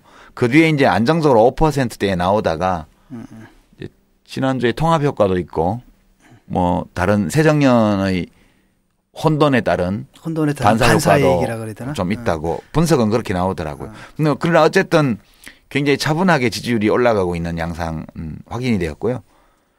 대선 후보 지지도를 보니까 김무성 씨가 대표가 19.8, 조금 내려왔고요. 문재인 대표가 17.8, 이건 한 2.8% 올랐더라고요. 지난주에 그렇게 시달렸는데 네 분에 이때 올라갔어요. 박원순 시장이 13.5, 그 밖에 분들은 다 5% 미만으로 나온 걸로 이렇게 조사가 됩니다. 이렇게 돼 있어서 실제로 이제 정의당이 이렇게 당원 수가 늘어가는 것, 또 지지율이 야금야금 이렇게 올라오는 것, 이런 것, 특히 지난주에 조금 큰 폭으로 증가한 거, 이런 게 새정치연합의 자체 붕괴로 인한 반사이익이 아니냐는 지적에 대해서는 어떻게 보세요, 노 대표님? 반사이익이 없지는 않겠지만 그것이 주된 거라고 보이지는 않아요. 왜냐하면 그전에도 보면은 새정치연합이 이러저러한 이유로 이렇게 낮아질 때 반드시 그에 비례해가지고 반비례해가지고 정의당은 높아지고 이러지 않았거든요. 같이 떨어지고 그랬는데 오히려 그런 경우가 더 많죠. 또 연동돼 있어요. 사실 대부분의 경우에는 연동돼 있는 경우가 많고요. 그래서 이걸 반사이익의 측면이 없다고는 할 수 없지만 그건 주된 게 아니다 이렇게 보여집니다. 또 그 얘기는 거꾸로 앞으로도 반사이익에 기대서 커나가는 건 한계가 있기 때문에 자신이 어떤 장점, 강점으로 커나가야 된다고 봅니다. 그 새정년에서 제가 이제 그 트위터라든지 이런 데 여론을 좀 보잖아요. 그럼 더러 그런 분이 기대를 접었다. 라고 하면서 이제 정의당으로 오는 분들이 더러 보여요. 근데 이제 그런 분들이 얼마나 될지 모르겠지만은 그런 분들이 없진 않아요. 하지만은 일반적으로 보게 되면 이제 새정년하고 그 다음에 우리 정의당 같은 경우 되게 진보정당하고 제1야당 같은 경우에는 지지율이 연동돼 있거든요. 올라가면 같이 올라가고 내려가면 같이 떨어지고. 그건 진보의 대부분의 경우가 그래요. 그 역사의 밀물이 들면 진보의 모든 배가 함께 떠오른다. 이게 오바마가 한 말인데. 좀 그런 측면이 강하죠. 그렇기 때문에 새정년이 또 잘 되는 게 또 우리한테도 중요하고. 네, 그래서 실제로 보면은 예를 들면 국정교과서, 역사교과서 국정화에 반대하는 61%나 되는 분들 중에 새정년과 정의당 어느 한 당을 지지하는 분은 그 반밖에 안 되니까 지금 정당을 지지할 정당을 못 정하고 있는 반이 있죠.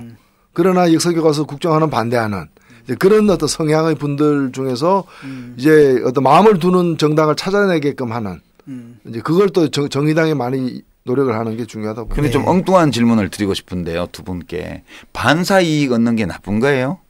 나쁜 건 아니죠. 나쁜 건 아니죠. 나빠서 싫다는 게 아니라 반사 이익만으로 커나가는 한계가 있다라는 그렇죠. 얘기죠. 반사 이익, 왜냐하면은 정당에다라는 게 그렇잖아요. 결국은 평가하는 게 아니라 비교하는 거잖아요. 네. 그랬을 때 많은 경우에 내가 잘해서 점수를 딸 수도 있지만 나는 가만히 있는데 상대가 나빠져서 내가 상대적으로 이렇게 나아 보이기 때문에 또 득을 보는 경우도 있잖아요. 그게 이제 반사 이익인데 우리한테 중요한 것은 그러니까 우리가 잘하지도 않았는데 저쪽이 못해가지고 얻는 것 이거보다는 역시 탄탄하게 우리가 잘해가지고 얻는 게 더 중요하다. 저는 그게 구분이 잘 안 된다고 보는 입장인데요. 왜냐하면 정권 교체가 일어날 때 보면 여당 지지에서 야당 지지로 올라가잖아요, 사람들이. 여당이 잘하면 왜 올라가겠어요? 여당이 못하니까 올라가죠. 야당의 문제는 지금 새정년 같은 경우에 국정수행 대통령 국정수행 지지율이 떨어지고 또 국정 영망으로 엉기고 민생이 어렵고 그리고 새누리당 지지율이 심지어 떨어지는 경우에도 새정치연합이 그걸 못 받아 먹는 게 문제라는 지적을 많이 했잖아요. 여당이 잘못할 때 반사 이익을 챙겨야 야당이 정권 개혁을 할 거 아니에요. 네. 그러니까 그게 잘해서 오는 건지 남이 못해서 어차피 상대적인 거니까.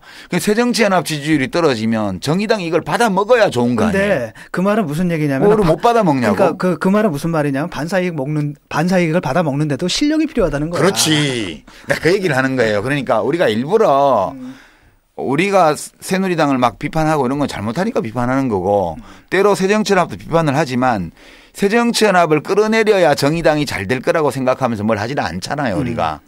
그렇지만 새정치연합이 뭘 잘못할 때는 지지가 정의당으로 옮겨와 줘야 새정치연합 국회의원들도 좀 이거 거죠. 위험하다 이러고는 지금 보면 새누리당이 저렇게 엉망으로 하는 이유가 자기들이 개판 쳐도 찍어주잖아요. 지지율이 2번으로 3번으로 안 올라가니까 마음대로 하는 거 아니에요.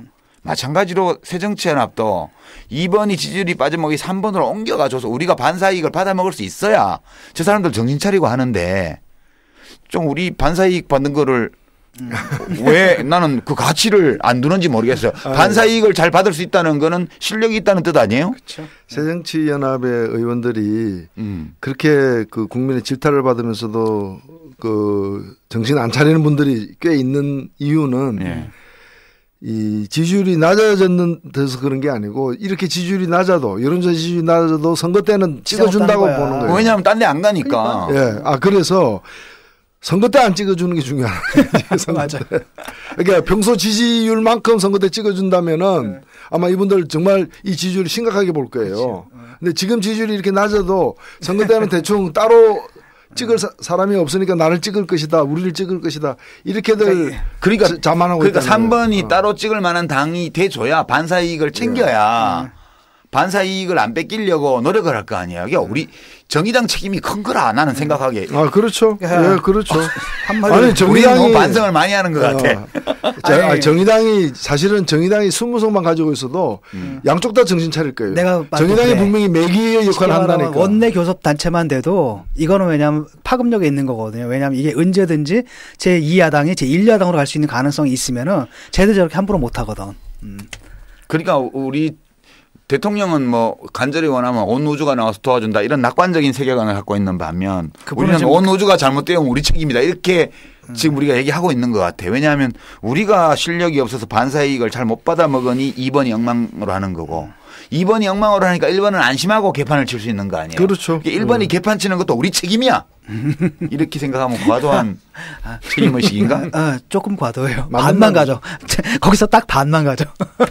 적절할 것 같아요. 그래서 제가 이제 우리 노 대표님하고 진 교수한테 여쭤보고 싶은데 이제 야권이 지금 봐요. 여론조사 각종 여론조사에서 대통령 국정수행 지지도가 반이잖아. 반반이잖아. 긍정 부정이. 그러니까 이게 총선에서 대선에서 야권이 이기기가 되게 어렵다는 뜻이잖아요. 야권 성향을 몽땅 다 모아도 이길까 말까 하다는 뜻이잖아. 근데 이제 야당들은 나눠져 있고 되게 정의당 같은 제3당은 국정 전체에 대해서 혹은 정권 교체, 총선 전체에 대해서 책임지기보다는 어떻게 우리 교섭단체를 할까 이런 데 관심이 많아요. 근데 정의당은 그러면 자기가 의석을 늘리는 데에만 일단 집중해도 되나? 그런 의문. 또는 우리가 실력이 좀 부족하긴 하지만 그래도 주관적 책임의식에서는 나라 전체를 책임지겠다는 의사를 가져야 되는 거 아닌가? 하는 의문. 도대체 우리가 이 총선 대선에서 야권의 어떤 결속 단결과 어떤 야권의 총선 승리, 대선에서의 권력 교체 이거에 대해서 정의당과 같은 작은 제3당이 얼마만큼의 책임감을 가지고 임해야 돼요? 그런 의문이 들더라고. 노 대표님 어떻게 생각하세요? 정의당이 자신의 의석에만 관심 있는 건 아니죠. 예, 오히려 다른 당보다도 다른 당이 그야말로 다른 당은 자기 개인의 당선 여부에만 관심이 있다면 정의당에 있는 분들은 정의당이 잘 되는 것에 관심이 많은데 그 이유가 정의당만 잘 되자고 하는 것이 아니라 정의당이 좀 그래도 목소리라도 내고 원내 교섭단체라도 되고 영향력을 발휘할 수 있어야 정의당이 생각하는 이 나라 전체 정치권 전체의 변화와 발전이 있을 수 있다고 보기 때문에 그런 거죠. 그래서 우선적으로 지금 의석 늘리는 데 집중하는 거는 뭐 당연한 거 아니냐. 다만 그 집중은 의석 늘리는데 하더라도 그럼 예를 들면 지금 이제 이 판을 갖다 야권 전체를 판을 정리하는 안을 낸다고 해서 그러면 그게 이제 문, 안, 박 다 귀가 솔깃해 가지고 그럼 같이 논의 한번 해봅시다 이렇게 나오느냐라는 거죠. 사실은 지금 냉정한 정치 현실에서는 그렇게 우리가 가깝다고도 하면서도 중요한 문제 결정할 때는 전혀 의논도 하지 않고 두 당끼리만 결정을 해오고 있고 지금도 그러고 있어요. 지금도. 그렇죠. 예, 그러고 있기 때문에 정의당으로서는 우리를 봐달라가 아니라 우리를 무시할 수 없는 힘은 최소한 가져야 되겠다. 자력으로라도. 그러니까 지금 책임감을 가지고 싶어도 책임감을 표시할 만한 의석이 없기 때문에 어쩔 수 없다 그런 거예요? 어쩔 수 없다기보다는 바로 그런 식으로 취급을 하잖아요. 그러니까 시도를 하지 않은 것이 아니라 남이 우리를 어떻게 취급하는 게 아니라 우리가 주관적으로 어느 정도의 책임의식을 가져야 될까 그 문제. 진 교수는 지금 우리 노 대표님 설명 들으면서 납득이 돼요? 저만하면 됐다? 아니 그러면 존재하고 의식이 따로 갑니까? 곡해를 좀 하는 것 같아 일부러 자기 얘기를 하기 우리끼리 좀 다퉈보자. 하고 싶은 얘기 하세요 그러면. 하고 싶은 얘기 해요. 왜 그러냐면 무슨 방안 이런 게 있어야 돼요. 있기는 있어야 되는데 저는 이제 약간 이제 그런 아쉬움을 느끼는 게 이 진보 정당을 오래 해오신 분들 또 지금 하고 있는 분들하고 대화를 하다 보면 좀 너무 고민이 작아져 버렸다. 우리가 한때 더 젊었을 때는 힘도 없고 아무것도 없는 존재들이었는데 학생이고 뭐 위장 취업해서 공장에서 노조 만들어 볼까 해서 뭐 친목회라도 만들고 이러던 시절인데도 우리들의 주관적 의식은 이 나라를 어떻게 할 거냐. 어떻게 이 독재 정권을 타도하고 민주화를 이루며 어떻게 사회를 변혁할 건가 이런 적어도 실력은 콩알만 하지만 고민은 농구공만하게 했다고요. 근데 지금은 우리가 너무 찌들리고 저 큰 당들한테 서름받고 그래서 그런지는 모르겠지만 아예 고민의 지평 자체가 어떻게 이 세상을 어떻게 해버릴 건가 바꿔버릴 건가에서 물론 논리적으로 노 대표님 말씀대로 우리가 바꾸려면 실력이 있긴 있어야 되죠. 그렇지만 실력이 모자란 경우에도 적어도 주체적 의식 면에서 그 전적인 책임의식을 아예 버려버렸다면 그러면 방안도 안 나오는 거 아니냐는 거예요. 아니 그걸 가지고 책임의식을 버렸다고 속단할 필요는 없고요. 네. 이제 공격 좀 해봤어요. 아니 이런 질문을 많이 받아요 내가. 아니 그러니까 그럼 의식이 있으면 뭐하냐 이거죠. 그 다음에 할 실천은 뭐죠? 그러니까 방안이 잘 안 찾아지죠. 아니요 저는 방안이 없다고 생각지 않아요. 예를 들면은 정의당이 지금 오늘 7.4% 나왔잖아요. 그럼 내일 당장 독일식이든 네덜란드식이든 벨기에식이든 내일 당장 선거하면 우리는 21석이에요. 선거제도가 그렇다면은. 예, 내일 당장 해도. 그러니까 우리가 앞으로 뭐 23석 잘해서 지지를 더 많이 받는 것도 중요하지만 지금 상태에서라도 선거제도만 바뀌면 근데 이제 선거제도가 그렇게 바뀌냐 안 바뀐다는 인천 앞바다에 사이다가 뜨면 뭐 코프가 없으면 바가지라도 먹죠. 똑같은 얘기인 거죠. 그러니까. 똑같은 얘기죠. 만일 그렇게 제도 개선하는 것도 하나의 꿈이에요. 그렇죠. 꿈이고 현실을 실제로 바꿀 수 있는 어떤 이상이에요. 근데 그 이상조차도 당장에 우리 힘으로는 해결이 안 되는 거예요. 그러니까 오늘 단식에 들어간 거잖아요. 그러니까 단식도 하나의 방법이에요. 근데 단식을 통해서 풀어진다고 생각지는 않지만 저희들은 이런 말도 안 되는 X 같은 제도 하에서도 20석을 한 돌파해 보자. 선거제도가 금방 안 바뀌니까. 그러니까 뭐 개똥 같은 제도라고 하죠. 개떡 같은 제도. 만족이 돼요? 진보당 평당원 우리 진중권 당원은 이 정도 얘기에? 아니, 하고 싶은 얘기가 있어 지금. 계속 뭔가가 있는데. 아니 나는 이런 거예요. 방안은 찾으면 찾을 수 있어요. 방안은 찾으면 A도 있고 B도 있고 C도 있고 D도 있는데 어쩐지 내 느낌에는 그런 방안을 찾으려면 우리 역량으로 봐서 택도 안 되는 정도의 자부심과 책임의식을 가지고 찾아야 그게 찾아질까 말까 할 텐데 아예 그런 방안을 찾으려는 어떤 의지 그런 것이 너무 짜부라들어 버린 거 아닌가 그런 아쉬움이 있어서 물어보는 거예요. 이게 우리 정의당이 주장하는 바가 옳고 그리고 그렇게 정의당이 요구하는 선거제도가 옳다는 것을 사람들이 많이 이해를 해요. 이해를 하는데 왠지 그분들이 우리 정의당이 작은 당이긴 하지만 더 큰 책임의식과 더 큰 결단과 더 큰 행동과 이런 걸 좀 바라는 거 아닌가 그게 뭔지는 모르겠지만 그리고 이런 질문을 실제로 제가 강연 다니다 보면 받아요. 정의당은 어떻게 할 거예요? 그래서 이제 전망하면 총선 전망도 어둡고 뭐 종말론 우리 방송 다 들었잖아요.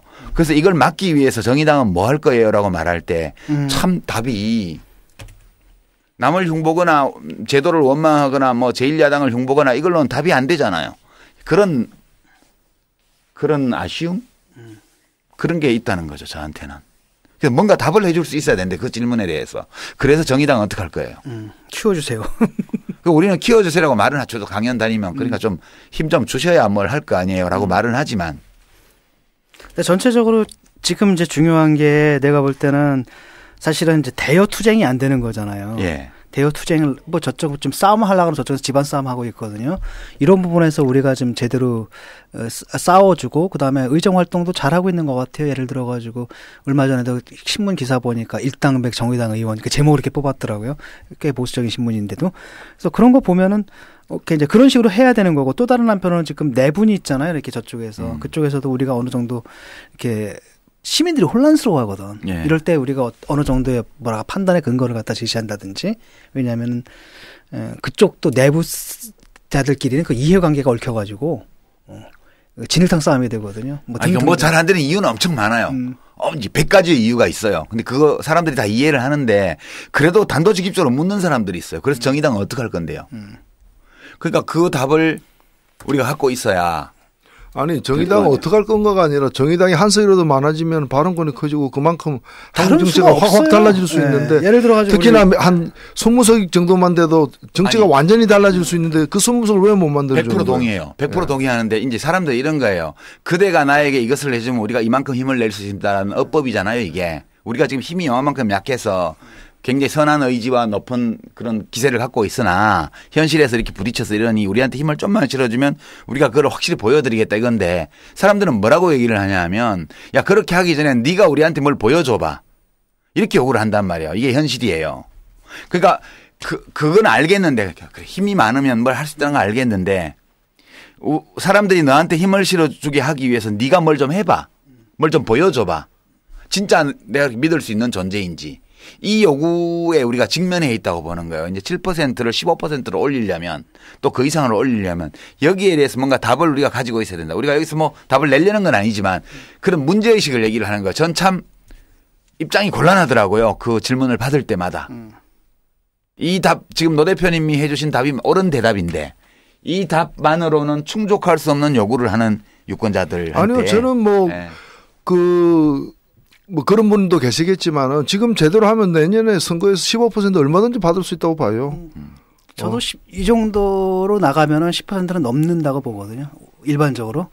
사실 그동안에 뭐 15%까지 안 올라가 본 것도 아닌데 이렇게 떨어진 거는 이 진보 정치 하는 사람들 스스로가 만들어낸 여러 가지 어떤 이 못난 모습들 그리고 잘못하니까 그렇게 돼버리는 거죠. 그렇게 온 거죠. 물론 이걸 갖다가 단번에 씻어지지는 않겠지만은 어느 정도 좀 잊혀져도 가고 씻어져 가고도 있고 무엇보다도 뭔가 이렇게 사실 그렇게 큰 걸 요구한다고 저는 보이지 않습니다. 왜냐하면 저도 옛날에 뭐 엄청나게 큰 걸 하겠다 그러면 안 믿어요.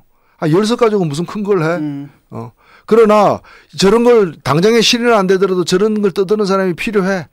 저런 사람들은 좀 있어야 돼. 이런 걸로다가 처음에는 의석이 만들어지기 시작하는 것이고 한 20석 되면 그 다음에는 10개 중에 하나는 확실히 책임지는 일을 하게 되는 것이고 또 그런 변화가 있다 보면은 저당 가서 꼭 당선되는 것만은 아니네 이러면서 좋은 사람들도 오는 것이고 저는 이렇게 해서 점진적이나마 성장해 나가는 길도 하나 있을 수 있고. 예, 그 있죠. 예, 네. 또 하나는 뭔가면은 지금 이제 새정년이 더 망해가지고 새정년이 지금 가고 있는 거 보면 뭐 그렇잖아요. 아까 이게 뭐 안철수 의원이 어제 얘기한 뭐 통합적 국민정책, 새정년에 대한 통합적 국민정책가 만들어져 가지고 야권 이래서 되겠느냐. 맞아, 그럴 것 같아. 그래가지고 야권 다 망하고 새로 시작해라. 이러면서 뭔가 새 시대. 어찌 보면 지금 양당 이거야말로 아포칼립스야. 혁명적 패배주의. 아니 그러니까 이게 왜냐면은 성경에서 그 종말론이라는 게 굉장히 기쁜 날이거든. 그러니까 낡은 체제가 무너지고 완전히 새로운 세상이 열리는 건데. 그래서 사실은 제가 볼 때도 지금 우리 국민들 여론조사 오늘도 나온 거 보니까 과거와 달리 놀라운 것이 경제 성장이 필요하다는 사람이 18%예요. 근데 경제 민주화가 필요하다는 사람이 같은 조사에서 28%로 나와. 그래서 저는 제가 볼 때는 이미 한국 정치가 양김 시대는 사실 이제 극복해야 되는데 정치 체제는 사실 영호남의 패권을 기득권으로 두고 있는 양당 체제 과거보다 나아졌다고는 하나 그런 게 여전히 지금 유지되고 또 그 단물 때문에 이 싸움도 나고 있는 거잖아요. 그래서 오히려 국민들이 바라는 거는 어떻게 보면은 합리적인 보수 정당과 그리고 뭔가 생산적인 진보 정당 양당 체제로 가길 바라는 건데 지금 현재 정당이 그렇게 안 돼 있기 때문에 근데 광고한 어떤 그간의 관성과 이 기존의 관행이 있기 때문에 이게 한번 깨지게 되면은 진보 새로 결집할 수 있는 거 아니에요. 그러니까 정의당이 무럭무럭 커 나가는 길이 하나 있다면은 진보가 완전히 새로 결집해서 그렇죠. 새판 짜는 길도 하나 있는 아포칼립스죠, 거죠. 근데 이런 생각이 좀 들어요. 왜냐하면 이제 우리가 좀 배경이 다르잖아요. 예. 각각 우리 세 사람이 각각은 아니고 우리 둘은 같이 있었거든. 다른 경로로 왔잖아요. 그러니까 우리 같은 경우에는 당원을 갖다 항상 한 사람, 두 사람, 세 사람, 네 사람씩 늘려왔단 말이죠. 근데 이제 유시민 작가 같은 경우에는 한번 모여라 그러면 그냥 몇만 단위로 모였단 말이죠. 그러니까 아마 거기에 익숙한 분들은 우리가 지금 하고 있는 게 성이 안 찰 수도 있을 것 같아. 니들 뭐 하는 거냐? 속구장난하는 거냐? 이럴 수도 있을 것 같아요. 근데 그런 거 아닌가? 아니 속꿉장난이라고 생각은 안 하는데 이제 상황이 그냥 보통의 상황 같으면 스케일이 좀 큰 거지. 보통의 상황 같으면 놀아보셔가지고 꼬물꼬물하게 우리가 다음 총선 때 몇 석 더 늘리고 늘고 이렇게 갈 수 있는데 지금 나는 약간 지금 파시즘의 전조 그러니까 어떤 전체주의의 전조를 많이 느낀단 말이에요. 그러니까 불안한 거예요, 굉장히. 이게 안철수 의원도 뭐 과거로 얘기도 이제 기자회견문에서 했지만 이게 믿을 수 없을 정도로 야만적인 시대로 돌아가는 이런 것이 고비고비마다 사실은 어느 나라든 좀 있었기 마련인데 지금이 난 좀 비상한 시국가 아닌가 하는 그런 느낌이 좀 들어서 그런 일상적인 처방으로 될 거냐 이게 충분히 그 이상을 요구하는 유권자들이 꽤 많지 않냐 그런 이제 생각 하나 있고요. 또 하나는 까놓고 얘기해봐요. 그러니까 한번 흔들자는 얘기잖아요. 그렇지. 그치. 내가 그 얘기를 하라고. 아니. 흔들자 아닌데 먼저 뭘 흔들어야냐면 우리가 전통적으로 가지고 있던 그런 정치에 대한 관념 이거부터 좀 흔들어 봐야 된다는 생각을 하는데 예컨대 우리가 이제 이번 정의당이 통합당대회 하면서 캐치프레이즈를 노동의 희망 시민의 꿈으로 했잖아요. 지난주에 우리가 소개를 했지만 저는 굉장히 잘된 그 캐치프레이즈라고 봐요. 시민들은 꿈을 담을 수 있고 노동자들은 이 당에서 희망을 찾을 수 있어야 이 당이 진짜 21세기에 좋은 정당으로 갈 거라고 보고 그래서 지난번에 우리 당대표 선거 출마했던 노학래 당원이 저 심상정 대표가 이제 맡겨가지고 시민정치위원회라고 만들었잖아요. 이제 거기서 사실은 이런 현재 우리 당 안에 들어와 있지 않거나 또는 전통적인 의미의 진보정당에 대해서 좀 어떤 편견을 가진 분들이 이 당이 그런 당이 아니고 이 정치 세력이 그런 세력이 아니다. 자기가 노동자든 뭐 자영업자든 뭐든 자기의 사회적 귀속에 상관없이 시민으로서의 정체성을 가지고 꿈을 실을 수 있는 조직이라는 걸 보여주려고 뭐 행사도 많이 하고 하잖아요. 근데 여기에 오는 분들이 가진 생각들이 이게 많은 거예요. 그래서 제가 정의당이 이 대목 이런 의문에 대해서 한번 응답을 어떤 식으로는 해야 되지 않나. 근데 기존에 우리가 당을 설명하고 당의 노선과 어떤 방향을 설명하는 것만으로는 안철수 의원 표현대로 충분치 않은 것 같다. 그런 생각이 자꾸 드는 거예요. 그래서 그 행사 하잖아요. 그 시민정치위원회 정의당 경청하는 거요. 여기서 저는 우리 당이 이 경청 행사를 통해서 이런 요구를 좀 더 들어봤으면 하는 소망이 좀 있더라고요. 한번 그 행사 안내도 한번 진 교수가 한번 해주세요. 예, 그 정의당에 지금 시민정치위원회가 있거든요. 노학래. 예, 노학래 당원이 그 당시에 그 당대표 선거에 출마도 했었잖아요. 4등했죠. 그분이 지금 위원장을 맡고 있는데 그 취지는 그 시민들의 목소리를 듣고 또 시민들의 눈높이에서 당이 혁신해야 할 과제들을 만들어내고요. 시민들과 친숙한 당이 될 수 있도록 만드는 그런 사업을 기획하는 곳인데요. 그 시민정치위원회에서 이번에 정의당 경청하다라는 주제로 타운홀 미팅을 준비했다고 합니다. 날짜는요 12월 6일 일요일이고 2시부터 그러니까 오후 2시부터 4시간 동안 국회의원회관 제3세미나실에서 열립니다. 아, 오래 하네. 4시간 동안. 12월 6일 오후 2시부터 4시간 동안 국회의원회관 제3세미나실입니다. 그런데 뭐 아무나 오셔도 됩니다. 시민 당원 누구나 참여하셔서 오늘 대한민국에 대해서 그리고 정의당에 대해서 또 야권에 대해서 독설과 충고. 아니 난 좀 쓴소리 할 분들 좀 오시면 좋을 것 같아요. 쓴소리가 우리한테 약이 되잖아요. 도대체 뭘 바라는지 그다음에 우리가 뭘 했으면 좋겠는지 이런 말씀을 좀 많이 해주셨으면 좋겠습니다. 지방 계신 분들은 뭐 이렇게 아니요, 온라인으로 서울로 올라오실 필요 없습니다. 네. 대전, 부산, 광주에도 같은 시간에 또 같은 주제로 실시간 전국 동시 토론으로 진행한다고 하니까요. 이거 한꺼번에 같이 다 할 수 있는 거예요, 기술적으로. 그러니까 대전, 부산, 광주. 정의당의 기술로 가능합니다. 그러면 이거 홈페이지 접속하면 일단 참석 못하면 구경은 할 수 있겠네. 예. 그 홈페이지 댓글 달고 이러면 또 소개가 되고 할 거예요. 예. 그 실시간으로 정의당 홈페이지 참고하셔가지고 그동안 정치에 대해서 정의당에 대해서 하고 싶었던 말씀 마음껏 풀어놓는 기회 가져보시기 바랍니다. 이게 우리 많이 들어야 돼요. 많이 듣고 그 우리가 평소에 알고 지내던 사람의 범위를 넘어서는 그 시민들의 요구 이런 것들을 정의당이 어떻게 받아 안고 나갈 거냐에 대해서 정말 많은 고민해야 되리라고. 예, 그 트위터에서 그 가끔 정의당 비판하시는 분들 계신데 와서 한 말씀 해주셨으면 참 좋겠습니다. 좀 깊이 듣고 싶거든요. 예. 그러니까 트위터에서만 하시지 트위터에서 말고. 한마디 이렇게 찍하는 게 아니라 왜 그렇게 판단하는지 또 왜 또 바라는 건 뭔지 이제 이런 말씀 좀 자세히 해주셨으면 좋겠습니다. 예, 오늘도 1시간 이내 끝내려고 그랬는데 하다 보니까 우리 정의당 문제까지 하니까 아니 뭐 저를 그렇게 떴다방 취급을 하지 마세요. 뭐가 떴다방이에요? 제발 저려가지고 정치 떴다방 취급을 하지는 마시고 카페인데 왜 떴다방? 제발 저린 어디든 그 혁명이 일어날 때는 순식간에 일어나는 거라고요. 그러니까 우리가 지금 역량이 작다 하더라도 알아요. 한 점의 불씨가 들판을 불사르는 불태우는 그런 일도 있잖아요. 역사에는. 그래서 정의당이 그렇게 온 사냐를 한꺼번에 불태우는 구상도 한번 해보자 이런 취지에서 사실 말씀드렸어요. 지난주에 제가 그 경북 영주에도 정의당 있지. 영주 지부가 생겼습니다. 사실 경북이라는 데가 알잖아요. 어떤 지역위원회. 제가 거기서 이제 저는 상주에 갔습니다. 그렇습니까? 예. 그 지역위원회가 생기고 있거든요. 그러니까 그런 땅에서도 아주 메마른 땅에서도 조금씩 싹이 지금 피어오르고 있고 뭐죠? 그 옛날에 안티조선 옥천 신문에 그 누구죠? 오한흥 대표. 그분이 이렇게 또 정의당에 입당해가지고 옥천에서 지금 열심히 당원을 만들어내고 있습니다. 또 그분은 옛날에 안티조선도 정말 열심히 하셨거든요. 뭐든지 그렇게 열심히 이런 하면은. 분들. 그래요. 그러니까 이런 식으로 하나하나 이제 밟아 나가는 것도 있고 좀 전에 말씀하신 것처럼 큰 꿈을 꾸는 거. 그 다음에 사실 뭐랄까 안 된다라는 게 아니라 모든 가능성을 열어놓고 저기 어디 사막에 가면 그런 풀이 있대요. 매년에 한 번 비 오는데요.